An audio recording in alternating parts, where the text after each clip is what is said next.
በስመ አብ ወወልድ ወመንፈስ ቅዱስ አሐዱ አምላክ አሜን። እንደምን አላችሁ ወላጆች? ልጆቻችንን በኦርቶዶክሳዊ ስነ ምግባር ኮትኩቶ ለማሳደግ የመጽሐፍ ቅዱስ ትምህርት ወደር የለውም።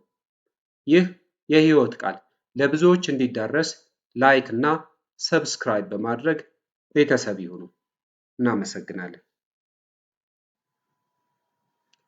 ልጆች እስቲ አንድ ጨዋታ እንጫወት። እጆቻችሁን ወደ ላይ አንሷቸው። ጣቶቻችሁን ልክ እንደ ቅጠል አወዛውዟቸው። አሁን ደግሞ አፍንጫችሁን ልጉት። ጉንጮቻችሁንም ያዟቸው። አያችሁ ልጆች፣ ይህ እጃችሁ ነው፣ እናንተ አይደላችሁ። ይህ ደግሞ አፍንጫችሁ፣ አሁንም እናንተ አይደላችሁ። ዛሬ አንድ ትልቅ ምስጢር ልነግራችሁ ነው። እናንተ ከምታዩትና ከምትዳስሱት አካላዊ ሰውነታችሁ በላይ ናችሁ። በውስጣችሁ የሚኖር የማይታይ ነገር ግን እጅግ በጣም ኃይለኛና እውነተኛ ማንነት አላችሁ።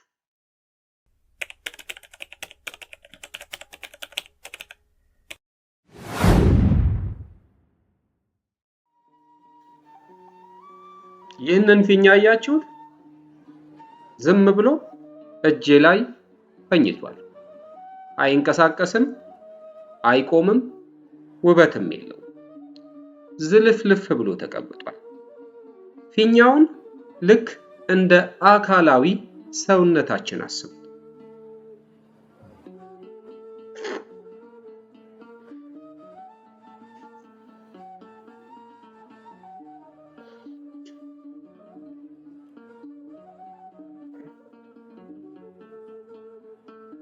ተመልከቱ።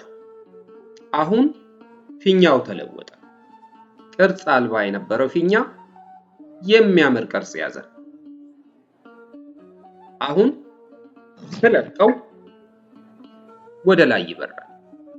ይህ ፊኛ የሚያምር ቅርጽ የያዘውና ሊንቀሳቀስ የቻለው እኔ ትንፋሼን እፍ ስላልኩበት ነው።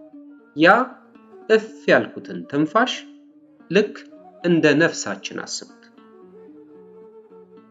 መጽሐፍ ቅዱስም እንዲህ ይላል፣ እግዚአብሔር አምላክም ሰውን ከምድር አፈር አበጀው፣ በአፍንጫውም የሕይወት እስትንፋስን እፍ አለበት፣ ሰውም ሕያው ነፍስ ያለው ሆነ። ኦሪት ዘፍጥረት ምዕራፍ 2 ቁጥር 7። ፊኛው ያለ ትንፋሹ እንዳልተንቀሳቀሰ ሁሉ ስጋችንም ያለ ነፍሳችን ሕይወት አይኖረውም፣ አይንቀሳቀስም። አስተውሉ ልጆች፣ እግዚአብሔር የፈጠረን ከምድር አፈር ብቻ አይደለም፣ የራሱን እስትንፋስ በውስጣችን አኑሯል። ስለዚህ እናንተ በጣም ውድ፣ ክቡርና ድንቅ ፍጥረት ናችሁ። ልጆች ሆዳችሁ ሲርበው ምን ታደርጋላችሁ? እንጀራ ወይንም ደግሞ ዳቦ መርጣችሁ ትመገባላችሁ አይደል? ሲጠማችሁ ደግሞ ንጹህ ውሃ ትጠጣላችሁ። ምግብ ካልበላችሁ ስጋችሁ ይዝላል፣ ትምህርት አይገባችሁም፣ ትታመማላችሁ። ነፍሳችሁም ትራባለች። ልጆች ነፍሳችሁ ስትራብ ትከፋለች፣ ትጨነቃለች፣ መጥፎ ጠባይ ታሳያለች።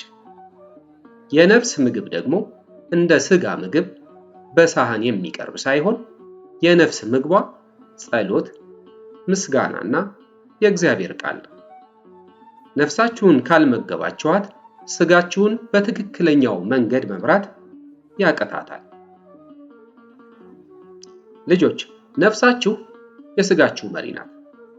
ልክ ፊኛው ውስጥ ያለው አየር ፊኛውን ወደ ፈለገበት እንዳንቀሳቀሰው ሁሉ ነፍሳችንም አካላዊ ሰውነታችንን ታንቀሳቅሰዋለች። ነፍሳችን ካልጠነከረች እግራችን ወደ ቤተ ክርስቲያን በመሄድ ፈንታ ወደ አልባሌ ስፍራ ሊሮጥ ይችላል። ነፍሳችሁ ካልተመገበች እጃችሁ መልካም ከመስራት ይልቅ መጥፎ ነገር ሊያደርግ ይችላል። ነፍሳችሁ ካልጸለየች አንደበታችሁ ከመዘመር ይልቅ መጥፎ ቃላትን ሊናገር ይችላል።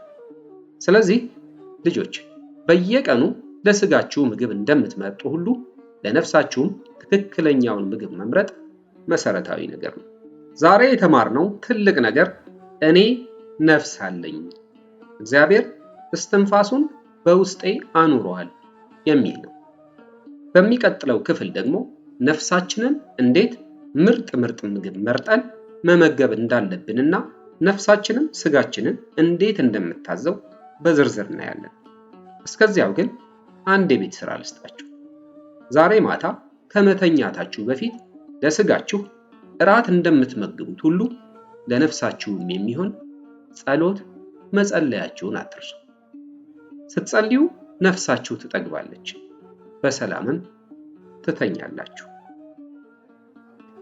ውድ ወላጆች፣ ኦርቶዶክሳዊና ኢትዮጵያዊ አባት እንደመሆኔ የሃይማኖቴ የልጆችና የሀገሬ ጉዳይ እጅግ ያሳስበኛል። እርሶም እንደኔ የሚሰማው ከሆነ ከፈጣሪ የተሰጠንን ኃላፊነት መወጣት ያስችለን ዘንድ ይህንን የመጽሐፍ ቅዱስ ሐሳብ ሼር ያድርጉ። እሱ ብቻ አይደለም፣ ከልጆ ጋር አብረው ይመልከቱ፣ ያንብቡ፣ ይወያዩ። ሐሳብ አስተያየቶን ደግሞ በኮሜንት ያጋሩ። በህብረት ልጆቻችንን የቀናችውን መንገድ ለማሳየት ጥቂት ጥረት እናድርግ። ወስብሐት ለእግዚአብሔር። አቤት ያንተ ስራ እጹብ ያንተ ስራ፣ አቤት ያንተ ስራ አያልቅም ቢወራ።